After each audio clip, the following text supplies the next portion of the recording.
ህዝባዊ መንግስትና ንመኸተና ብዝብል መራሒ ሐሳብ ካብ ዝተፈላልዩ ክፍላተ ሕብረተሰብ ዝተወከሉ ነበርቲ ከተማ ዓድዋ ውድብ ሕወሓት ዝተወንዘፈ ቤት ምኽሪ መንግስቲ ትግራይ ናብ ስርሑ ክምለስ ንዘሕለፈ ውሳነ መሰረት ገይሮም ዘትዮም ኣብቲ መድረኽ ዝተረኸባ ኣባል ማእኸላይ ኮሚቴ ውድብ ሕወሓት ወይዘሮ ብርክቲ ገብረመድህን ህዝቢ ትግራይ ኣብ ዝኸፈአ ፀገም ወዲቑ መሰረታዊ ሕቶታቱ ኣብ ዘይተመለሰሉን ብሄራዊ ረብሓታቱ ኣብ ዘይተረጋገፀሉን ኩነታት ዝርከብ ብምዃኑ እዚ ንምፍታሕ ምስ ህዝቢ ብሓባር ከም ዝስራሕ የረድኣ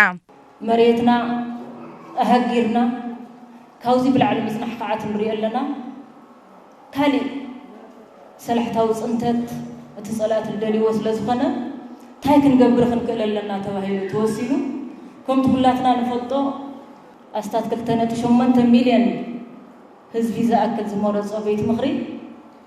ምንተታ ሰላም ተባሂሉ እስርሑ ጠጠው ቢሉ ፀኒሑ እዩ ግን ታ ሰላም እውን ከምታ ንብላ ኣለና እቲ ብሄራዊ ሕቶ ክምልስ እንድሕር ዘይከኣለ ኮይኑ እዚ ላብኡ እንተተመለስና እዩ ልሕይሽ ምስ ህዝብና ኮይንና ብሓድነት ምቅላስን ይትመዋፅ ተባሂሉ ተወሲኑ ከንቲባ ከተማ ዓድዋ ኣይተ ተስፋይ ገብረወልድ ህዝቢ ትግራይ ብሰላሕታዊ ፅንተት ንኽጠፍእ ይስራሓሉ ምስ በሉ ከም መርአይ ድማ ውዕሊ ፕሪቶርያ መንግስቲ ፌደራል ካብ ዘፍርሶ ከም ዝፀንሐ የብርሁ ክልተ ተደራደርቲ ሓደ ይፈልጠካ እንተይልወስ ሽዑ ዝፈረሰ ምዃኑ ፍሉጥ እዩ هذا كنا فريسون نقول زلنا بزي قدر حاجة زملكات كأتو يزول في تسمع مكان بزي قدر والحقوق يركوا كهمت أي كألان تنوري زلنا أيو سلازي يموتوا فردي يسفر زلنا مالتي ما خلاي منجستي تقرأي بخوينا تحسي أصل زغنت نوداق مهندسات كن أتو يتسمع عنات نوداق مهندسات كن أتو سكدفوه ተንመደበኛ ዝበሃላ በጀት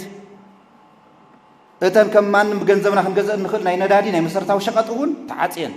ተሳተፍቲ መድረኽ ብግዶም ኣብ ዙርያት ውሳነ መልኪቱ ኣብ ዝቐረበ ጽሑፍ ብምዝታይ ዝተሓላለፉ ፀገማት ትግራይ ንምፍታሕ ዝተወንዘፈ ቤት ምኽሪ መንግስቲ ትግራይ ናብ ስርሑ ክምለስን ብህፁፅ ተግባራዊ ክኸውንን ከም ዝድግፉ ኣረጋጊጾም እቲ መንግስትና ቤት ምኽርና ናብ ቦትኡ ምምላስ